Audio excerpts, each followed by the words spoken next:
Hello everybody, I hope you all are doing good. I am Deepika from Learnohub, एक ऐसा free learning platform जहां पर आप पढ़ सकते हैं physics, chemistry, maths, biology and SST absolutely for free only at learnohub.com।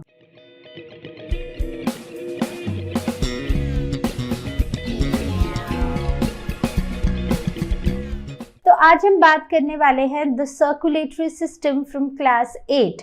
तो इस चैप्टर का ऑलमोस्ट हाफ पार्ट हम ऑलरेडी डिस्कस कर चुके हैं। आज हम डिस्कस करेंगे remaining topics and we'll finish this chapter.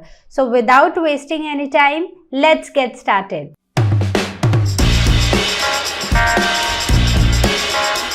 So before starting our discussion today, let us recall what we studied in the last session. तो यहाँ पर हमने हार्ट के बारे में पढ़ा था, ब्लड की सर्कुलेशन के बारे में भी थोड़ा सा पढ़ा था। So basically this is the left side of the heart. जो हमारा राइट साइड है वो हमारे हार्ट की लेफ्ट साइड है, and this is the right side of the heart. तो बेसिकली जो हमारी लेफ्ट साइड है वो हमारे हार्ट की राइट साइड है। ठीक है, सो हमारी राइट साइड हार्ट की लेफ्ट है और हमारी लेफ्ट हार्ट की राइट साइड है। तो ऐसे ही मार्किंग करनी है।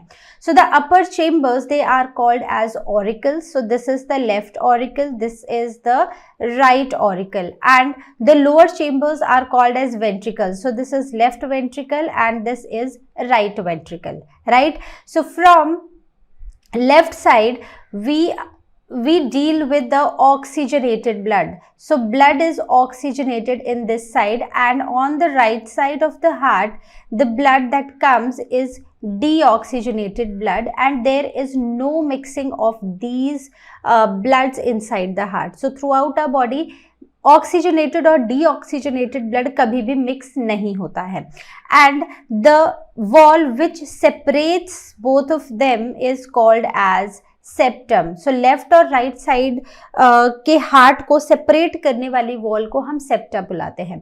अब यहाँ पर जब हार्ट से ब्लड निकलता है, ऑक्सीजनेटेड ब्लड, और वो हमारी बॉडी में थ्रू आउट आवर बॉडी वो डिस्ट्रीब्यूट होता है, सो उस आर्टरी को या फिर उस ब्लड वेसल को हम बुलाते हैं आयोटा, राइट। और जब ब्लड राइट वेंट्रिकल से निकलता है और वो लंग्स में जाता है फॉर ऑक्सीजनेशन, तो उसको हम बुलाते हैं, उस ब्लड वेसल को हम बुलाते हैं pulmonary artery. Correct? So I hope this basic discussion is clear to you, because now we are going to talk about the details how blood flows inside our heart. अब सबसे पहले हम अपने heart के अपर चेम्बर्स की बात करते हैं, मतलब हम ऑरिकल्स की बात करते हैं। So this is the left auricle and this is the right auricle. तो ये वो चेम्बर्स हैं हमारे हार्ट के जो डिफरेंट बॉडी पार्ट से ब्लड को रिसीव करते हैं। तो हमारा जो लेफ्ट साइड है वहां पर ऑक्सीजनेटेड ब्लड आता है और ये आता है लंग्स से। लंग्स से ब्लड ऑक्सीजनेट होता है और हमारी लेफ्ट ऑरिकल में आता है, और दूसरी तरफ राइट ऑरिकल में डीऑक्सीजनेटेड ब्लड आता है from the different body parts. तो बॉडी में जब ये ऑक्सीजनेटेड ब्लड जाता है तो ऑक्सीजन यूज हो जाती है, कार्बन डाइऑक्साइड प्रोड्यूस होती है, और इस कार्बन डाइऑक्साइड को लेकर ब्लड आता है in the right auricle. Correct? So सबसे पहले हमारे हार्ट में जो अपर दोनों चेम्बर्स हैं, ऑरिकल्स हैं, वो फिल हो जाते हैं, दोनों में ब्लड फिल हो जाता है, and now these auricles they start contracting. तो जब ये कॉन्ट्रैक्ट होना शुरू होती हैं तो ये ब्लड पास हो जाता है into the lower chambers, that is ventricles. So left ventricle and the right ventricle. तो वेंट्रिकल्स में फिलिंग स्टार्ट हो जाती है। अब जैसे ही ब्लड सारा का सारा वेंट्रिकल्स में पोर हो जाता है, तो यहाँ पर जो बीच में वॉल्व्स हैं, क्या बुलाते हैं हम इनको? एवी वॉल्व्स या फिर एट्रियो वेंट्रिक्युलर वॉल्व्स। तो जब हमारा हार्ट से जब ऑरिकल से ब्लड वेंट्रिकल्स में फिल हो जाता है तो जो वॉल्व्स हैं वो एकदम से बंद हो जाते हैं। ठीक है, तो जैसे ही कॉन्ट्रैक्शन खत्म होती है ऑरिकल्स की, जो एट्रियो वेंट्रिकुलर वॉल्व्स हैं दोनों तरफ पर वो एकदम बंद हो जाते हैं एक साथ। तो इस यहाँ पर क्या हो रहा है कि वॉल्व सिर्फ तब खुले हैं जब ऑरिकल्स जो हैं वो कॉन्ट्रैक्ट कर रही हैं। जैसे ही उन्होंने कॉन्ट्रैक्शन बंद किया, वॉल्व्स भी बंद हो गए, राइट। अब उसके बाद सारा का सारा ब्लड अब आके पहुंच गया है इनटू द वेंट्रिकल्स। तो वेंट्रिकल्स अब कंप्लीटली फिल्ड हैं और आप यहाँ पर देख रहे हो वॉल्व जो हैं वो कंप्लीटली क्लोज्ड है। अब क्या होगा, अब यहाँ पर क्योंकि एवी वॉल्व्स क्लोज हो चुके हैं तो ब्लड जो है वो वापस से ऑरिकल्स में तो जाएगा नहीं। अब यहाँ पर वेंट्रिकल्स कॉन्ट्रैक्ट होना शुरू हो जाएंगी और वेंट्रिकल्स जब कॉन्ट्रैक्ट होंगी उस टाइम पर जो ये वाले वॉल्व्स हैं, जब वेंट्रिकल्स कॉन्ट्रैक्ट होंगी तो अब सेमी लूनर वॉल्व्स, कौन से वॉल्व्स, सेमी लूनर वॉल्व जो है वो ओपन हो जाएंगे। तो सेमी लूनर वॉल्व कहाँ होंगे, वेंट्रिकल और ब्लड वेसल के बीच में। जैसे यहाँ पर है लेफ्ट वेंट्रिकल के साथ आयोटा में, आयोटा के साथ, और यहाँ पर राइट वेंट्रिकल से पल्मोनरी आर्टरी के बीच में। तो यहाँ पर जो सेमी लूनर वॉल्व्स हैं अब वो ओपन हो जाएंगे जैसे ही वेंट्रिकल्स कॉन्ट्रैक्ट करने लगेंगी और सारा का सारा ब्लड अब इन ब्लड वेसल्स में पुश हो जाएगा। And now finally these ventricles will be empty. जैसे ही ये वेंट्रिकल्स एम्प्टी होती हैं, सारा ब्लड वेसल में चला जाता है, वैसे ही हमारा जो वॉल्व्स हैं, सेमी लूनर वॉल्व्स हैं, वो क्लोज हो जाएंगे, वो शट हो जाएंगे। ठीक है, तो यहाँ पर समझने की एक ये बात है कि जब ऑरिकल्स कॉन्ट्रैक्ट करती हैं, जब ऑरिकल्स कॉन्ट्रैक्ट करना शुरू करती हैं तो एवी वॉल्व्स ओपन होते हैं और सारा का सारा ब्लड पोर कर देते हैं इनटू द वेंट्रिकल्स। ठीक है, अब जब वेंट्रिकल्स कॉन्ट्रैक्ट होती हैं तो सारा ब्लड चला जाता है इनटू द ब्लड वेसल्स और यहाँ पर सेमी लूनर वॉल्व्स ओपन हो जाती हैं। तो हमेशा हमारे हार्ट में जो ऑरिकल्स की कॉन्ट्रैक्शन है वो एक साथ होती है और उसके बाद वेंट्रिकल्स जो हैं वो भी एक साथ कॉन्ट्रैक्ट करती हैं। मतलब हमारा जो लेफ्ट साइड और राइट साइड का हार्ट है उसके चेम्बर्स जो है वो एक दूसरे के साथ सिंक में हैं कि ऑरिकल्स कॉन्ट्रैक्ट होना हुई तो दोनों कॉन्ट्रैक्ट होंगी, वॉल्व खुलेंगे, सारा का सारा ब्लड वेंट्रिकल में चला जाएगा। अब वेंट्रिकल्स कॉन्ट्रैक्ट होना शुरू होंगी तो ये ब्लड जो है ये ब्लड वेसल्स में चला जाएगा और ये जो रिदम है ना ये ऐसे ही बनी रहती है। इसीलिए हर मिनट अराउंड 72 टाइम्स ये पूरा जो कॉन्ट्रैक्शन और रिलैक्सेशन है ये होता है। Clear? So the ventricles contract and the semilunar valves open finally and जब सारा ब्लड चला जाएगा ब्लड वेसल में तो अब ये सेमीलूनर वॉल्व्स भी क्या हो जाएंगे, क्लोज हो जाएंगे। Clear? So I hope this blood circulation is clear to you. So let us now talk about the types of blood circulation. तो अगर हम अपने बॉडी में ब्लड सर्कुलेशन देखें तो वो दो तरह की होती है, एक होती है पल्मोनरी और एक होती है सिस्टेमिक। देखो जब हमने पल्मोनरी वर्ड पढ़ा था तो मैंने आपको बताया था कि जहाँ पर भी आप ये वर्ड पढ़ो ना ये समझ लो कि यहाँ पर कुछ तो लंग्स से रिलेटेड है, तो यहाँ पर भी वैसा ही है। तो हम ऐसा करते हैं, एक सिंपल बॉक्स की फॉर्म में हम बनाते हैं हार्ट।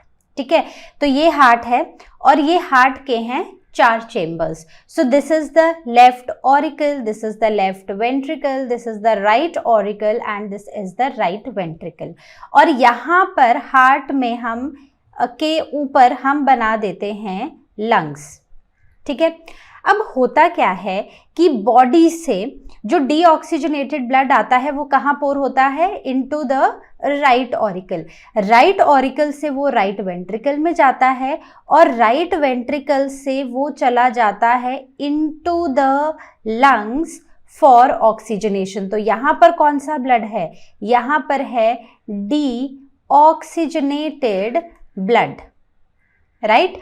अब यहाँ पर क्या हुआ कि डीऑक्सीजनेटेड ब्लड था वो ऑक्सीजनेट हो गया लंग्स में and then it came back to the heart. कहाँ पर आएगा ये, into the left auricle, right. तो इसे हम बुलाएंगे ऑक्सीजनेटेड ब्लड क्योंकि अब इसमें ऑक्सीजन भर चुकी है। So this is the oxygenated blood.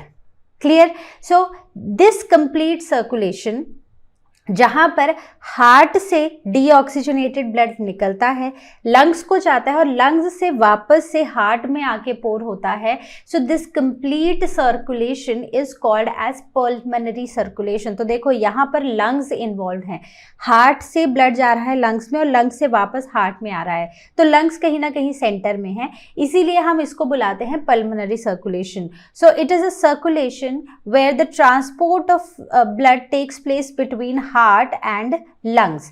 So heart से लंग्स में जाना और लंग्स से वापस हार्ट में आना. So this is the pulmonary circulation. दूसरी जो हमारी सर्कुलेशन है दैट इज सिस्टेमिक सर्कुलेशन. तो इसमें भी हम ऐसा ही करेंगे, इसमें भी हम बनाएंगे एक बॉक्स की फॉर्म में अपना हार्ट. तो ये है हमारा heart. So this is the left auricle, this is the left ventricle, this is the right auricle and this is the right ventricle. तो यहाँ पर पहला पोर्शन आता है हेड पोर्शन जहाँ पर ब्लड की ज़रूरत है, और यहाँ पर नीचे हम लिख देते हैं बॉडी. ठीक है, तो ये बॉडी पार्ट्स में जो हमारा ब्लड चाहिए होगा. तो हमने देखा कि हमारी फर्स्ट सर्कुलेशन में राइट ऑरिकल से राइट वेंट्रिकल में ब्लड गया, राइट वेंट्रिकल से हार्ट में लंग्स में गया और लंग्स से बैक टू द हार्ट. ठीक है, तो हार्ट में कहाँ पर आया था? into the left auricle. अब left auricle से blood जाएगा into the left ventricle और left ventricle से अब ये blood कहाँ जाएगा? into the various body parts. तो aorta which is the largest artery, उसके थ्रू हमारी बॉडी से ये जो ब्लड है, ठीक है, किसके थ्रू जाएगा? थ्रू आयोटा, वही ब्रांच होगी. तो ये है oxygenated blood and this oxygenated blood will go to the different parts of the body. हर बॉडी पार्ट में ऑक्सीजन का यूज होगा and now this blood will come back to the heart. ठीक है, तो ये जो सारा का सारा ब्लड है थ्रू वन वेन. कौन सी वेन? जिसे हम बुलाते हैं वेना केवा. तो वेना केवा जो हमारे हार्ट के ऊपर वाले पार्ट्स हैं, वहां से जो ब्लड आएगा that will come through superior vena cava, और जो नीचे वाले बॉडी पार्ट से जो ब्लड आएगा that will come through inferior vena cava. ठीक है, सो superior and inferior vena cava. Correct. तो यहां से ब्लड आ जाएगा हमारे राइट ऑरिकल में. ठीक है, तो राइट ऑरिकल से ही फिर हमने नेक्स्ट सर्कुलेशन शुरू किया था. So this complete circulation is called as systemic. तो यहाँ पर जो ट्रांसपोर्ट है ब्लड का वो हो रहा है हार्ट और बॉडी पार्ट्स के बीच में. तो ब्लड जो है वो हार्ट से बॉडी पार्ट्स में गया और बॉडी पार्ट से वापस हार्ट में आ गया. Correct. So I hope this is clear. तो यहाँ पर क्या है? Heart, then body and back to the heart. वहीं पर पल्मोनरी में क्या था? पल्मोनरी सर्कुलेशन में था heart, then lungs and then back to the heart. Clear? तो these are the two types of blood circulations that we see in our body. So one is the pulmonary and second one is the systemic. Pulmonary is related to the lungs. तो वहां पर lungs center में रहेंगी. तो heart, lungs, heart. ठीक है. And systemic is related to the body. So heart, body, heart. Clear? So I hope ये याद रहा होगा जब भी आपको ब्लड सर्कुलेशन को रिवाइज करना होता है. So this is the best way to revise कि कहाँ से ब्लड कहाँ को जा रहा है और ये जो ब्लड है ये किन ब्लड वेसल्स के थ्रू जा रहा है. So you can easily mark over here and you can easily remember these. Correct. So I hope the types of blood circulation is clear to you. अब क्योंकि ब्लड जो है ना वो एक कंप्लीट साइकिल में 2 बार हमारे हार्ट में आता है, इसीलिए इसको हम बुलाते हैं डबल सर्कुलेशन. एक फुल सर्कुलेशन में ब्लड 2 बार हमारे हार्ट में आता है एक सर्कुलेशन को कंप्लीट करने के लिए. तो यहाँ पर इसीलिए हम इसको बुलाते हैं डबल सर्कुलेशन. तो डबल सर्कुलेशन में 2 सर्कुलेशंस हैं. The first one is the pulmonary and the second one is the systemic. तो जैसे अभी हमने डिस्कस किया था पल्मोनरी सर्कुलेशन. तो पल्मोनरी सर्कुलेशन में ब्लड जो है वो राइट ऑरिकल से राइट वेंट्रिकल में जाएगा, राइट वेंट्रिकल से ये जाएगा लंग्स में ब्लड ऑक्सीजनेट होगा and then it will come back to the left auricle. So this is one circulation. अब ऑक्सीजनेट होके ब्लड आ चुका है, अब ब्लड जाएगा लेफ्ट ऑरिकल से लेफ्ट वेंट्रिकल में, लेफ्ट वेंट्रिकल से ये बॉडी के डिफरेंट पार्ट्स में जाएगा और वहां से डीऑक्सीजनेट होके ये ब्लड आएगा back to the heart, that is to the right auricle. So this is the complete circulation. तो यहाँ पर सर्कुलेशन का दिस इज सिस्टेमिक सर्कुलेशन और pulmonary plus systemic circulation is the double circulation. तो यहाँ पर बहुत इंपॉर्टेंट है उन ब्लड वेसल्स के नाम याद रखना जिनके थ्रू ब्लड ट्रैवल करता है. तो हमने वर्ड पढ़ा है पल्मोनरी. पल्मोनरी का मतलब क्या है? Related to lungs, right. तो जब ब्लड राइट वेंट्रिकल से जाएगा टुवर्ड्स द लंग्स, सो उसे उस ब्लड वेसल को हम क्या बुलाएंगे? Pulmonary artery.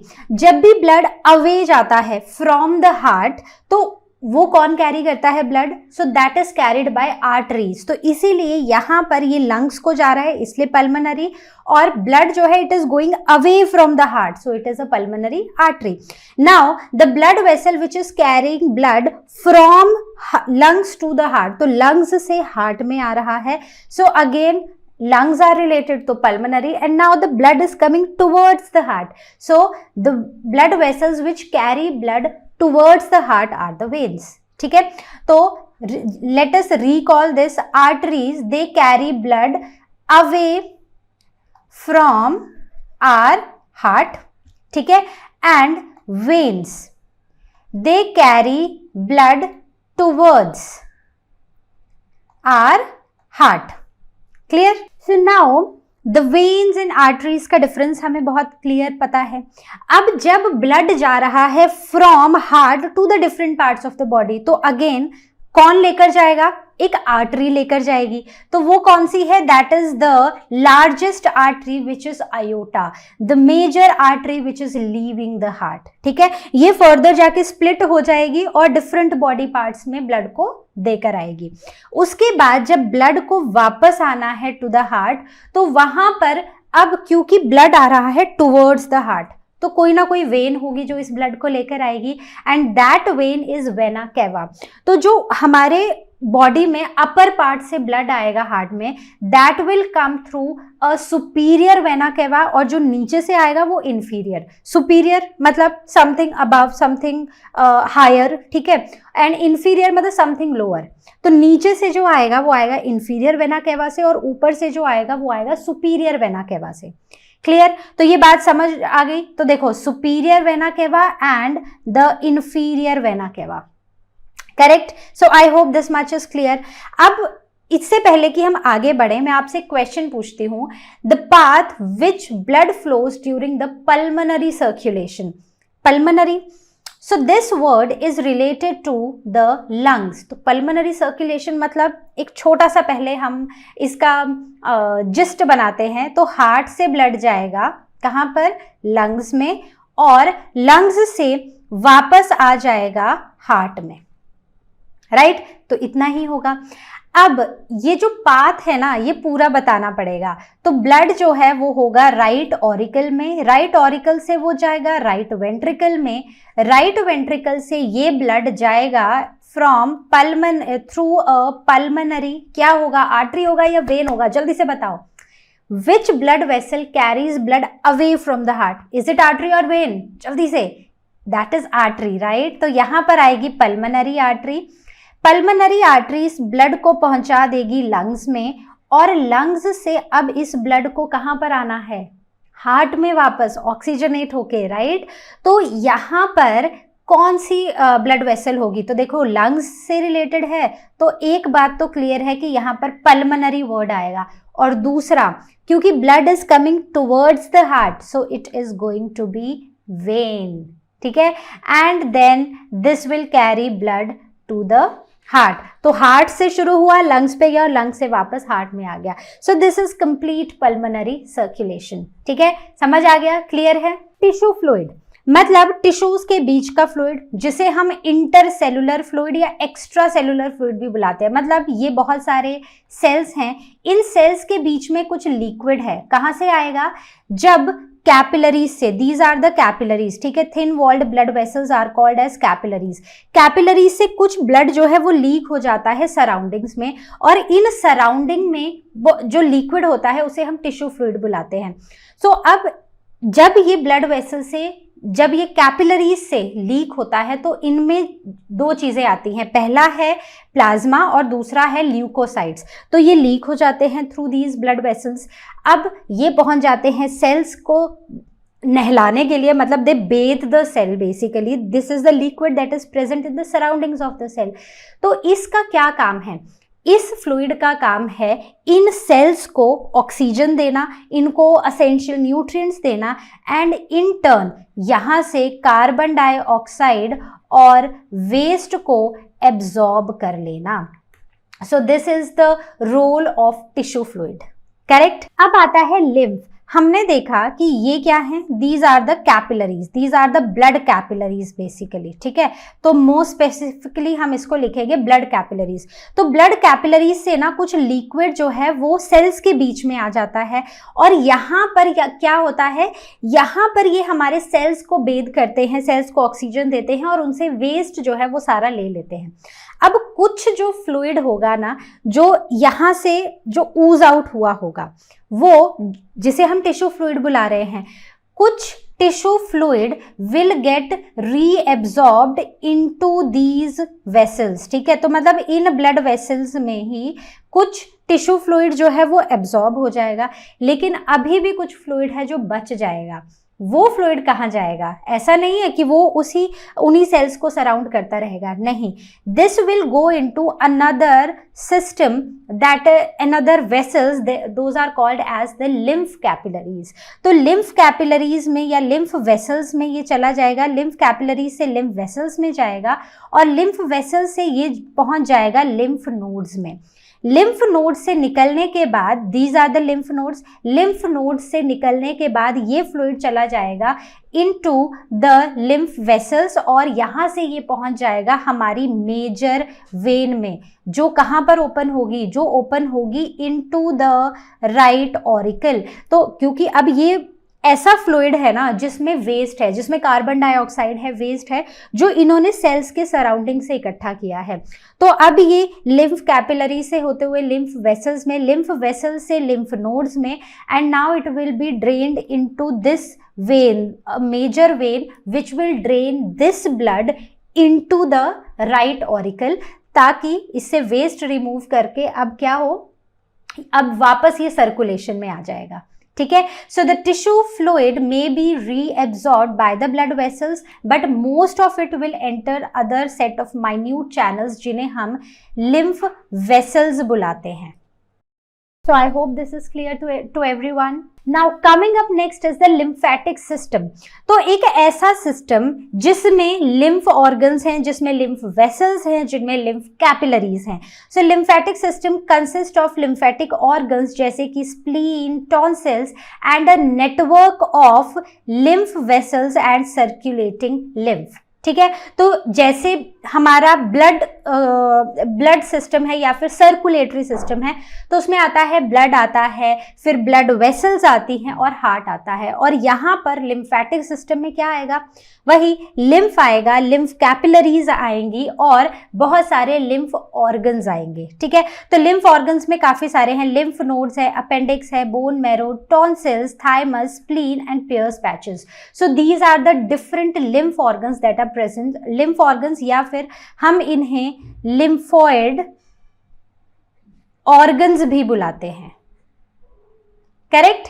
Now coming on to the composition of lymph. तो लिम्फ जो है वो बना होता है सेलुलर और नॉन सेलुलर पार्ट का, जैसे हमारा ब्लड होता है, बिल्कुल वैसे।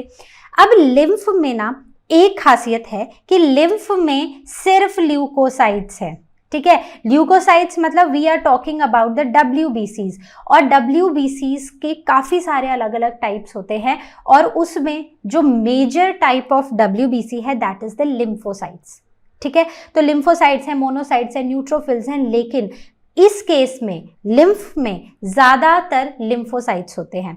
देन आरबीसीज और प्लेटलेट्स कंप्लीटली एब्सेंट होती हैं, इसीलिए लिम्फ जो है ना वो एक पेल येलोइश कलर का एक लिक्विड होता है। It is not red in colour, क्योंकि इसमें हीमोग्लोबिन नहीं है, क्योंकि यहाँ पर आरबीसीज नहीं है, तो वो रेड कलर का पिगमेंट ही नहीं है, तो इसका रेड कलर बिल्कुल नहीं होता है।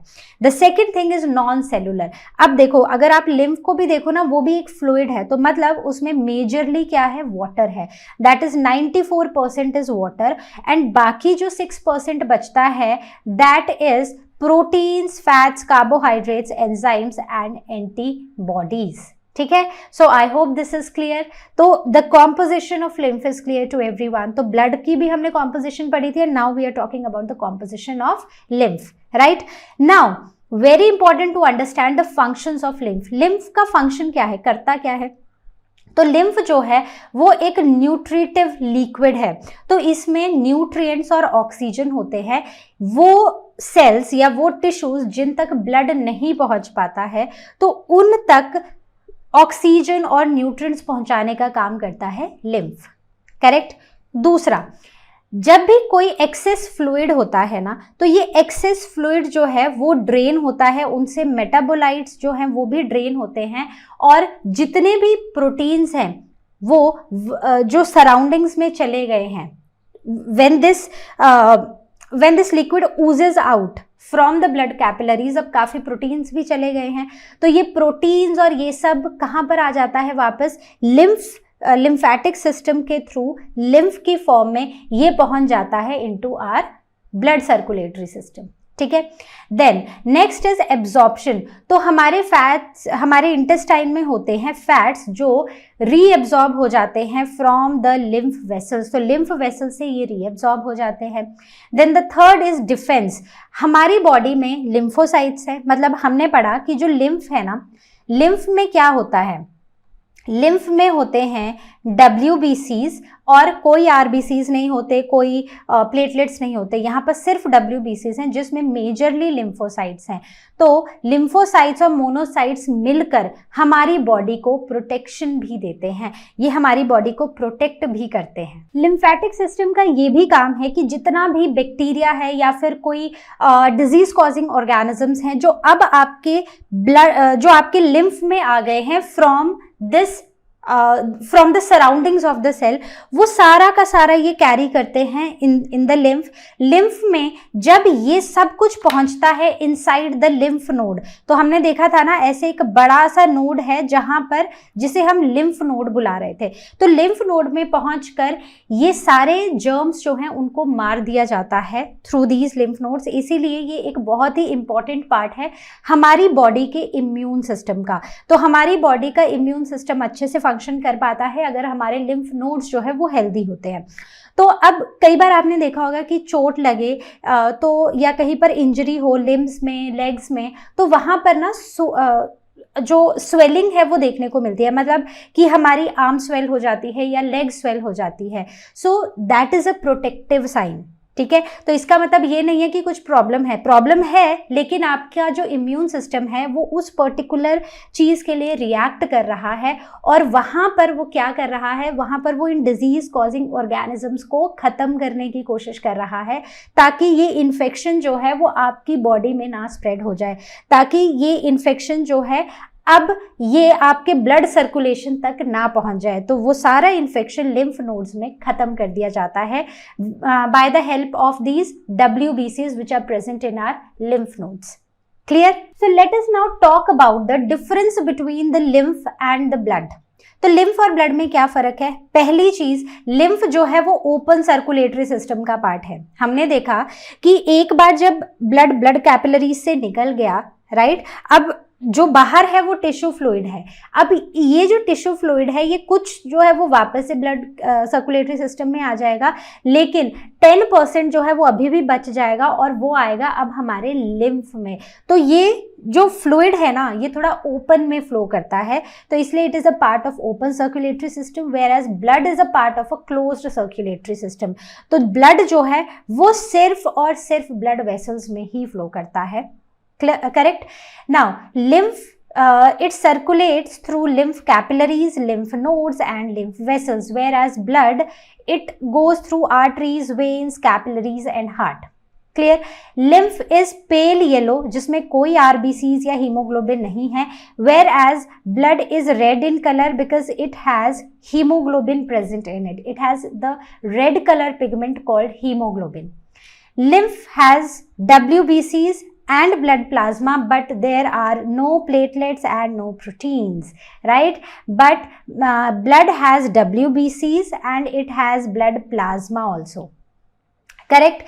Now, if we talk about the lymph, so lymph is a part of our immune system. तो मैंने बताया ना कि जब हमारी बॉडी में जब लिम्फ ऊज आउट होता है फ्रॉम द ब्लड कैपिलरीज, तो वो जो सेल्स होते हैं उनके सराउंडिंग्स में अगर किसी तरह का कोई टॉक्सिन है, कोई जर्म कॉजिंग ऑर्गेनिज्म है, तो ये उसको कलेक्ट करके it takes into the lymphatic capillaries और वहाँ से लिम्फ नोड्स तक लेकर जाता है. लिम्फ नोड्स में ये जो टॉक्सिन्स हैं या ये जो जर्म कॉजिंग ऑर्गेनिजम्स हैं ये डिस्ट्रॉय कर दिए जाते हैं ताकि ये हमारी बॉडी में फ्लो ना करें. ठीक है? So it is a very important part. इसलिए जितना इंपॉर्टेंट है कि हमारा हार्ट और हमारा ब्लड सर्कुलेटरी सिस्टम हेल्दी रहे, उतना ही इंपॉर्टेंट है कि हमारा लिम्फेटिक सिस्टम भी हेल्दी रहे, क्योंकि ये हमारे इम्यून सिस्टम का पार्ट है.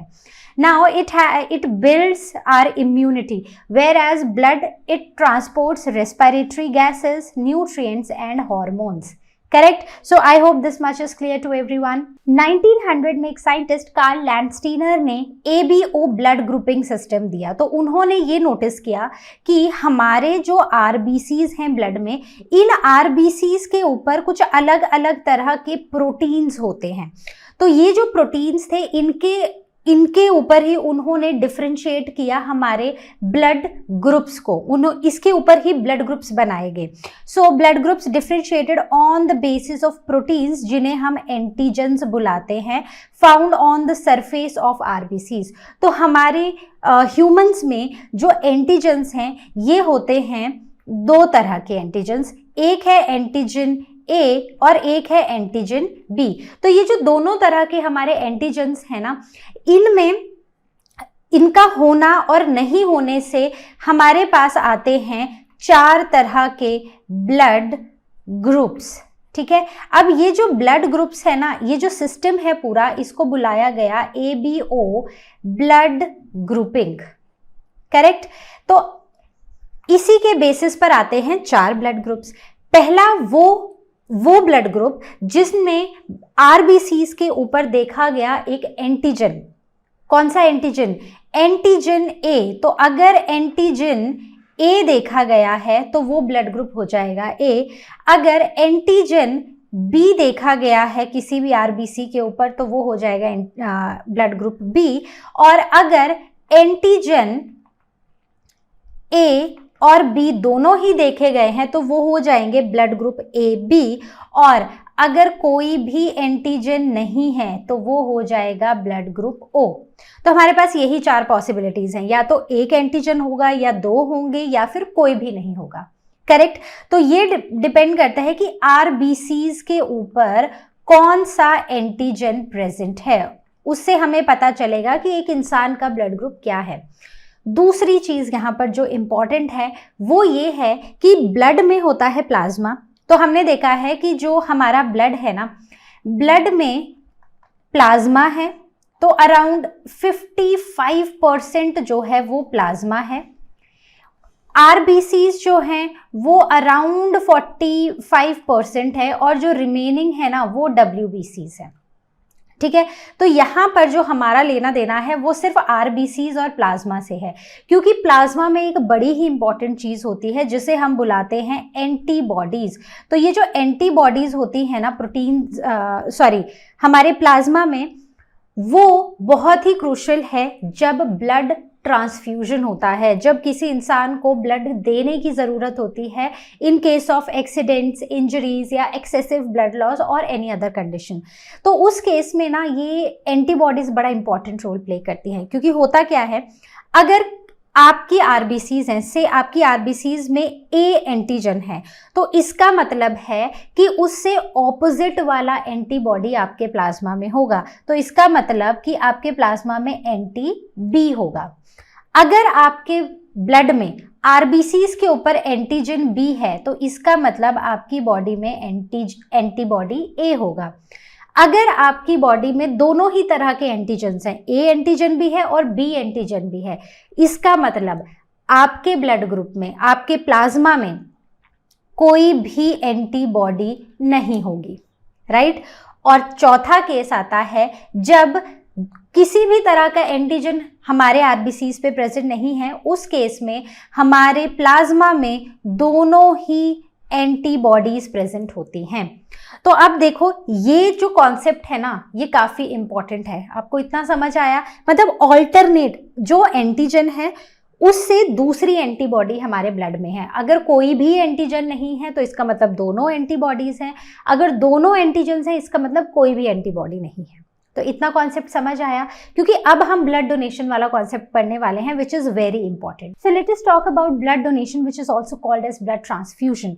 तो ब्लड ग्रुप्स हमारे पास कितने हैं? 4 हैं। ए है, बी है, ए बी है और ओ है।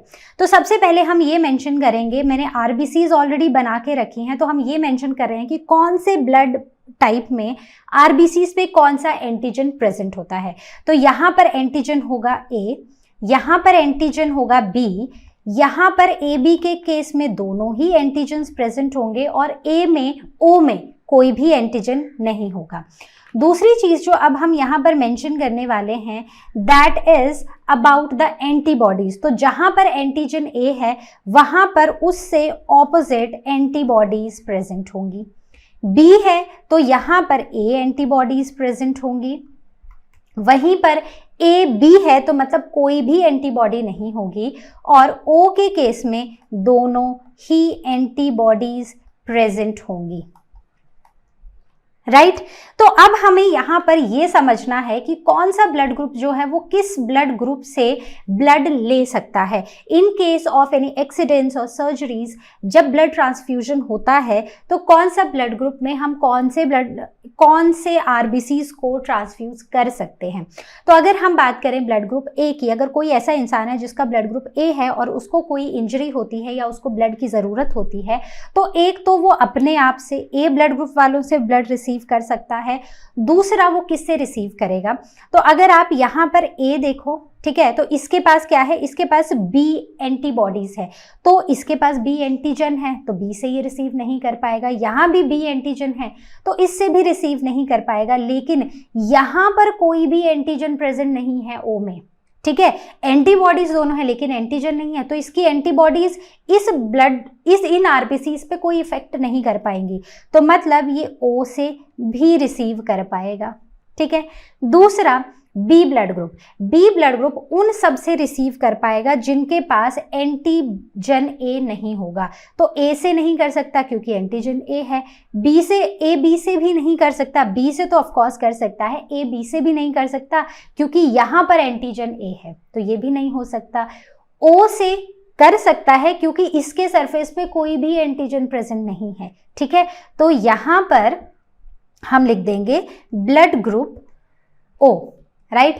आगे बढ़ते हैं ए बी ब्लड ग्रुप। तो ए बी ब्लड ग्रुप में अगर ये किससे ब्लड ले पाएगा, ये किसी से भी ले सकता है। क्यों ले सकता है? क्योंकि यहाँ पर जो बी एंटीजन है वो, यहाँ पर कौन सी एंटीबॉडीज हैं, यहाँ पर कोई एंटीबॉडीज हैं ही नहीं, तो इसका मतलब ए बी और ओ किसी से भी ये ब्लड ले पाएगा क्योंकि इसकी अपनी बॉडी में, इसके अपने प्लाज्मा में कोई भी एंटीबॉडीज प्रेजेंट हैं ही नहीं, किसी के अगेंस्ट एंटीबॉडीज हैं ही नहीं, ठीक है। Now coming on to O blood group. तो ओ ब्लड ग्रुप एक ऐसा ब्लड ग्रुप है जिसमें अभी तक अगर आप देखो ना तो ओ वाला ओ से तो ब्लड ले ही सकता है, इसके सिवा ये किससे ब्लड ले सकता है? क्या ये ए बी से ले सकता है? नहीं ले सकता क्योंकि इसके पास दोनों ही एंटीबॉडीज है। क्या ये बी से ले सकता है? नहीं ले सकता क्योंकि इसके पास बी एंटीबॉडी है। ए से भी नहीं ले सकता क्योंकि ए एंटीबॉडी भी है, तो इसका मतलब ये सिर्फ ओ से ही ब्लड ले सकता है। तो अब यहाँ पर एक बड़ी इंपॉर्टेंट चीज़ हमें ये समझ आ रही है कि जो ए बी ब्लड ग्रुप है वो सबसे ब्लड ले पा रहा है। इसका मतलब कि जो ए बी ब्लड ग्रुप है दैट इज यूनिवर्सल रेसिपिएंट, ठीक है। वहीं पर जो ओ ब्लड ग्रुप है that is universal donor, correct? So this is what we have concluded from this discussion, that a person with blood group AB can receive blood from any type, ठीक है, वो universal recipient है। ओ blood group वाला जो इंसान है वो किसी को भी ब्लड दे सकता है, इसलिए वो यूनिवर्सल डोनर है, correct? So AB is the universal recipient and O is the universal donor. Why? Because AB has no antibodies and O has no antigens. Clear? So I hope the complete concept of blood donation, blood transfusion is clear to you. Now coming on to the heart related conditions. तो कई बार ऐसा होता है कि हमें कुछ ऐसा feel होता है कि हमारा जो हार्ट है ना वो काफी हार्ड बीट कर रहा है या काफी फास्ट है, या हमें ऐसा लग रहा है कि बीट्स ही स्किप हो जा रही हैं। तो ऐसी कंडीशन को हम बुलाते हैं पैल्पिटेशंस। तो ये होता है यूजुअली स्ट्रेस में, एंजाइटी में, और जब ऐसा होता है तो इंसान काफ़ी डर भी जाता है। जब आपका हार्ट बहुत फास्ट बीट करेगा तो आप डर जाओगे, ऑफ कोर्स नर्वस हो जाओगे, डर जाओगे, स्ट्रेस होगा, एंजाइटी होगी, लेकिन ये एक सीरियस कंडीशन नहीं है। ये सीरियस कंडीशन तब तक नहीं है जब तक इसके साथ शॉर्टनेस ऑफ ब्रेथ, डिजीनेस या चेस्ट पेन नहीं होता है। ये किसी भी चीज़ से हो सकती है, आपको फीवर है या फिर आपने कुछ ऐसी चीज़ खा ली है जो आपको सूट नहीं की है, तो पैल्पिटेशंस उस वजह से होती हैं। और मोस्टली ये बहुत सीरियस होती नहीं हैं, ये होती हैं सिर्फ आपके बॉडी में थोड़ी सी एबनॉर्मेलिटी दिखाने के लिए। Now coming on to the hypertension. तो हाइपरटेंशन एक ऐसी कंडीशन है जब हमारी ब्लड वेसल से जब ब्लड फ्लो होता है ना तो वो काफ़ी ग्रेट फोर्स से होता है, मतलब बहुत ज़्यादा फोर्स से ये ब्लड फ्लो करना शुरू करता है। तो उस केस में क्या होता है कि हमारा जो हार्ट है ना, वो ब्लड वेसल जो है ना, they are exposed to a damage. हो सकता है कि इतने प्रेशर से ब्लड आने की वजह से हमारी जो ब्लड वेसल्स हैं वो डैमेज हो जाए, या फिर हमारे हार्ट पे थोड़ा ज़्यादा स्ट्रेन हो जाए, जिसकी वजह से रिस्क होता है हार्ट अटैक का या फिर स्ट्रोक का। और इसको हम एक और नाम देते हैं, that is high blood pressure, that is high BP, correct? So this is hypertension. Now next comes is the heart attack. तो काफी कॉमनली आपने हार्ट अटैक वर्ड सुना होगा। तो हार्ट अटैक होता तब है जब हमारी ब्लड वेसल्स में ना कोई ब्लॉकेज आ जाती है, मतलब किसी तरह से जो ब्लड है वो फ्लो नहीं कर पा रहा है और ब्लड सप्लाई नहीं मिल रही है हार्ट को। So it is sudden interruption of blood supply to the heart. तो ये यूजुअली तब होता है जब ब्लड क्लॉट होता है। तो ये हमारी एक ब्लड वेसल है और किसी तरह से यहाँ पर ब्लड फ्लो जो है वो कुछ डिपोजिशन हो गई है और यहाँ पर ब्लड क्लॉटिंग हो गई है और ब्लड जो है अब इजीली फ्लो नहीं कर पा रहा है। तो जब ब्लड इजीली फ्लो नहीं कर पाएगा तो ऑक्सीजन नहीं मिल पाएगी कार्डियक मसल्स को, और जब ऑक्सीजन नहीं मिल पाती है तो हमारी जो कार्डियक मसल्स हैं वो डैमेज होती हैं और कई बार ये परमानेंटली डैमेज हो जाती हैं। So this causes the permanent damage जब ऑक्सीजन नहीं मिलती है। तो हर एक बॉडी पार्ट के लिए बहुत इंपॉर्टेंट है हमारे लिए ऑक्सीजन। अगर ऑक्सीजन नहीं मिलेगी तो उसकी वजह से हमारी बॉडी ढंग से फंक्शन नहीं करेगी और कई बार परमानेंट डैमेजेस भी देखने को मिलते हैं। तो यहाँ पर होता क्या है, सिम्टम्स कैसे हैं, मतलब आपको कैसे पता चलेगा कि किसी को हार्ट अटैक आया है। तो उसके लिए एक अनकंफर्टेबल सा प्रेशर फील होता है और बॉडी में टाइटनेस होती है और स्क्वीजिंग पेन होता है चेस्ट के सेंटर में, जहाँ पर हार्ट होता है वहाँ पर सेंटर में चेस्ट पेन होना शुरू हो जाता है। डिस्कम्फर्ट और pain spreading beyond the chest, और धीरे धीरे ये चेस्ट से जो डिस्कम्फर्ट है ना वो लिम्स की तरफ को, आर्म्स की तरफ को मूव करना शुरू करता है। Then it spreads to shoulders, neck, jaw, teeth and arms, and then the shortness of breath. आपको अच्छे से सांस नहीं आती है, डिजी फील होता है, बहुत ज़्यादा स्वेटिंग होती है और नोजिया की कंडीशन होती है। So these are the certain symptoms of heart attack. Correct. तो अगर ऐसा आपको कोई भी इंसान ऐसा लगे कि ऐसा कुछ उसको हो रहा है, so you must immediately call a doctor, correct. तो अगर किसी भी चीज में कोई डाउट हो, please ask it on ask question section, because these are the conditions which are very common around us. Okay, so you have to be very careful, you have to be very active and attentive. Now the next condition is cardiac arrest. तो cardiac word is related to heart. तो यहाँ पर क्या होता है कि heart जो है वो सडनली ब्लड को पंप करना बंद कर देता है। तो सोचो अगर आपका हार्ट ब्लड को पंप करना बंद कर देगा तो क्या होगा, तो हमारी बॉडी में ना तो ऑक्सीजन जाएगी, ना वेस्ट मटेरियल हमारी बॉडी से हार्ट में आएंगे और लंग्स में जाकर वो मतलब किसी भी तरह से हमारी बॉडी में वेस्ट प्रोडक्ट्स का रिमूवल नहीं होगा, चाहे वो लंग्स के थ्रू है चाहे वो किडनीज के थ्रू है। तो यहाँ पर जो पंपिंग है वो सडनली स्टॉप हो जाती है। और यहाँ पर ये देखने को मिलता है कि जब ऐसा कुछ होता है ना, तो या तो इंसान बहुत हैवीली ब्रीथ करता है या फिर ब्रीदिंग कंप्लीटली स्टॉप हो जाती है। तो सिम्टम्स हैं chest pain, shortness of breath and even nausea before the cardiac arrest. तो इससे पहले कि वो कार्डियक अरेस्ट से पहले नोजिया फील होता है। तो अगर इस पर्टिकुलर कंडीशन को बहुत जल्दी इवन इन अ मिनट्स अगर इसको ट्रीट ना किया जाए, तो बहुत बार ऐसा देखा गया है कि जो इंसान है जिसको कार्डियक अरेस्ट होता है वो मर जाता है। So it even leads to death. तो यहाँ पर बहुत इंपॉर्टेंट है कि हम ऐसी सिचुएशन में एक इंसान को क्विकली सही समय पर हम उसको करेक्ट ट्रीटमेंट दें। तो इसमें सबसे जो कॉमन कॉज है कार्डियक अरेस्ट का वो है कोरोनरी आर्टरी डिजीज। ठीक है, तो इसमें क्या होता है कि जो आर्टरी की वॉल्स होती है ना, जैसे हम डेपोजिशन पढ़ रहे थे, तो उनमें फैट्स या प्लाक का डेपोजिशन हो जाता है जिसकी वजह से ब्लड का फ्लो बंद हो जाता है। और जब ये थिकनिंग होती है ना, तो यहाँ पर नॉर्मली ब्लड इतनी जगह पर फ्लो करता है। अब यहाँ पर क्या होगा, ब्लड का जो फ्लो है ना वो किसी तरह थोड़ा रुक जाएगा, आर्टरीज जो है वो थिकन हो जाएंगी और उसकी वजह से हार्ट जो है वो ब्लड को भी पंप नहीं कर पाएगा। सो this is the most common cause, the coronary artery disease is the most common cause. दूसरा है लेस कॉमन कॉजेज में आते हैं जैसे कि ब्लड लॉस या फिर ऑक्सीजन का कम होना या पोटेशियम लेवल्स का कम होना, हार्ट फेल होना या इंटेंस फिजिकल एक्सरसाइज। तो ये सारे भी कॉजेज हैं कार्डियक अरेस्ट के, लेकिन सबसे ज़्यादा कॉमन जो कॉज है जिससे सबसे ज़्यादा कार्डियक अरेस्ट आते हैं that is this coronary artery disease. इसकी वजह से बहुत ज़्यादा कार्डियक अरेस्ट देखे गए हैं, द डेपोजिशन और the thickening of the arteries. Now the difference between the cardiac arrest and the heart attack. तो दोनों में फर्क क्या है? अगर हम कार्डियक अरेस्ट की बात करें तो यहाँ पर जो फ्लो है ना ब्लड का वो इंटरप्ट होता है हार्ट अटैक में, मतलब जहां से वो फ्लो कर रहा है वहां किसी ना किसी तरह का क्लॉट बन गया है तो उसकी वजह से ब्लड फ्लो नहीं कर पा रहा है। लेकिन कार्डियक अरेस्ट के टाइम पर हार्ट पंप करना ही बंद कर देता है, मतलब हार्ट अब पंप नहीं करेगा तो ब्लड जो है वो डिफरेंट बॉडी पार्ट्स तक नहीं पहुंचेगा।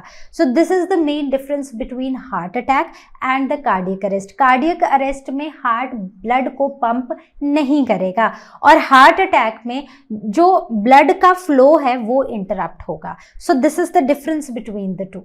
If any person has a heart attack तो बहुत ही ज़्यादा चांसेस बढ़ जाते हैं कि उसको कार्डियक अरेस्ट हो सकता है। तो इसलिए दोनों ही जो डिजीजेस हैं ना दे आर लाइफ थ्रेटनिंग। तो इस केस में इमरजेंसी सिचुएशंस में इट इज़ वेरी इंपॉर्टेंट कि अगर आप विटनेस कर रहे हो कोई ऐसे सिम्टम्स कि एक पर्सन जो है वो हैवीली ब्रीथ कर रहा है या ब्रीथ नहीं कर पा रहा है या उसको नोजिया हो रहा है या कुछ भी हो रहा है, तो उस केस में it is an emergency situation and it is important for you to react immediately. तो पहला काम जो आप करेंगे वो ये है कि आप डॉक्टर को कॉल करेंगे और एम्बुलेंस को बुलाएंगे। उसके बाद आप उस इंसान को उस कंफर्टेबल सिचुएशन में बिठाएंगे, या तो अगर उसको लेट के कंफर्टेबल लग रहा है तो उसको लिटा दो, अगर वो बैठ के कंफर्टेबल है तो उसको बिठा दो ताकि वो एक कंफर्टेबल पोजीशन में आ जाए। तो तीसरा, अगर आपने ये काफ़ी बार देखा होगा कि चेस्ट को डॉक्टर्स ऐसे कंप्रेस करते हैं, ठीक है, तो मूवीज़ और इन सब में काफ़ी कॉमनली कई बार ये सीन्स दिखाए जाते हैं। तो यहाँ पर चेस्ट को ऐसे एक तरह से कंप्रेशन डालते हैं ताकि हार्ट जो है वो पंप करना शुरू करे। So this is what you can do. Then mouth to mouth देना ही इज वेरी इंपॉर्टेंट, क्योंकि कई बार उससे क्या होता है कि लंग्स में हवा भर जाती है और फिर उससे एक इंसान जो है वो इमिडिएटली ब्रीद करने लग जाता है। So these are the 4 things that you can do in these emergency situations. So mouth to mouth resuscitation में एक बहुत इंपॉर्टेंट चीज ये होती है कि जब आप माउथ टू माउथ देते हो तो आप उसको ऑक्सीजन दे रहे हो एक तरह से। तो जब ये ऑक्सीजन उसकी लंग्स में जाती है और उससे वो हार्ट मसल्स तक पहुंचती है, तो ये जो हार्ट मसल्स हैं जो रुक चुके हैं, जो काम नहीं कर रहे हैं और हार्ट बीट नहीं हो पा रहा है, तो उस केस में ये हार्ट मसल्स जब इनको ऑक्सीजन मिलती है तो ये फिर से काम करना शुरू कर देते हैं और यहाँ पर उस इंसान के सर्वाइवल के चांसेस बढ़ जाते हैं। So now the question comes, keeping the heart healthy, but how? तो आप क्या कर सकते हो? देखो, बहुत बार आपने सुना होगा कि एक हेल्दी डाइट में कुछ ऐसा खाना आता है जो जंक नहीं होता है, जिनमें बहुत सारे न्यूट्रिएंट्स होते हैं, फिर वो ऑयली भी नहीं होता है। तो एक तो खाने पे ध्यान रखना पड़ेगा, दूसरा अपनी बॉडी को ऑल टुगेदर फिट रखने के लिए हमें एक्सरसाइज, जॉगिंग, वॉकिंग, प्लेइंग, ये सब कुछ करना चाहिए। तो देखते हैं क्या क्या पॉइंट्स हैं जो हमें ध्यान रखने हैं। So we have to eat healthy and we have to exercise regularly. The next is regular walking, cycling and jogging, and finally the playing games. Games खेलना बहुत important है। आप बच्चे हो, जाओ और गेम्स खेलो, ठीक है। Next is avoid too much oily या फिर फ्राइड फूड या फिर फास्ट फूड। और जब भी आप खाना खाओ so make sure that you have plenty of fibres, जिसमें होल ग्रेन सीरियल्स, ओट्स, ये सब इंक्लूडेड हो। जब भी आप खाना खाओ तो उसमें एक्सेसिव स्वीट चीज़ें ना हो, क्योंकि जब स्वीट चीज़ें होती हैं तो उससे एक्सेसिव वेट गेन होता है, उससे ओबेसिटी आती है and obesity is one of the main causes of heart diseases. तो ओबेसिटी इज द मेन, या फिर you can say the common, not the men but the common problem causing heart diseases, ठीक है। तो commonly heart diseases obesity की वजह से होते हैं। So these are certain tips to keep our heart healthy. तो अगर आपको ऐसे कोई और टिप्स लगते हैं ना, तो प्लीज आस्क क्वेश्चन सेक्शन में अपने टिप्स की लिस्ट बना के मुझे जरूर भेजना। तो मतलब ये है कि खाना हेल्दी है और एक्सरसाइज करनी है और बहुत ज्यादा मीठा नहीं खाना है। बस यही 3 पॉइंट्स हैं जो हमें याद रखने हैं। So now, before wrapping up this session, let us take up one question, and the question is, during surgical operations or during accidents, the patient may be given blood from outside to save his life. So what is the technical name given to this process? So we need to briefly explain the precautions. तो इस process का क्या नाम है? जल्दी से बताओ, हमें सबको पता है। So that is blood transfusion, ठीक है। तो this is the name of this process. अब देखो, सबसे पहली चीज जो हमें यहाँ पर ध्यान रखनी है वो ये है कि जो ब्लड ग्रुप है वो मैच करना चाहिए, ठीक है। तो यूनिवर्सल डोनर कौन है? हमने अभी पढ़ा है। सो यूनिवर्सल डोनर है ओ ब्लड ग्रुप, ठीक है। और यूनिवर्सल रेसिपिएंट कौन है? ए बी, ठीक है। तो इतना हमें पता है, ओके। तो जब भी हम ब्लड ग्रुप्स दे रहे हैं तो हमारे ध्यान में होना चाहिए कि कौन सा ब्लड ग्रुप है और अब हम कौन से ब्लड ग्रुप्स यहाँ पर दे सकते हैं इस इंसान को। दूसरी चीज बहुत इंपॉर्टेंट है कि जिस भी इंसान से आप ब्लड ले रहे हो तो वो पर्टिकुलर इंसान का जो ब्लड ग्रुप है वो इन्फेक्शन फ्री होना चाहिए, ठीक है। उसको कोई डिजीज नहीं होनी चाहिए, कोई हेरिडिटी डिजीज या कोई और डिजीज जैसे कि शुगर, बीपी, ये सब नहीं होना चाहिए। तीसरा बहुत इंपॉर्टेंट है कि जो डोनर है उसका जो हीमोग्लोबिन लेवल है वो सही होना चाहिए। ऐसा नहीं कि उसका अपना ब्लड खून उसमें कम है और हम उससे लेके किसी और को चढ़ा दें। सो दैट इज इम्पॉर्टेंट। और यहाँ पर जब हम ब्लड ट्रांसफ्यूजन कर रहे हैं तो जिन इंस्ट्रूमेंट्स का हम यूज कर रहे हैं, नीडल्स का, सिरिंज का या फिर और जो भी इंस्ट्रूमेंट्स हैं, they have to be very nicely sterilised, they have to be very neat and clean, right? So these are the certain precautions that we need to take care while doing the blood transfusion. So this was all from today's session. I hope you liked the session. I hope you enjoyed the session. I hope you understood the complete concepts of this chapter. So with this, we wrap up this chapter also, and I'll see you next time with the new chapter. Till then, you all take care, and as you all know, learner ha matlab free hai par best hai.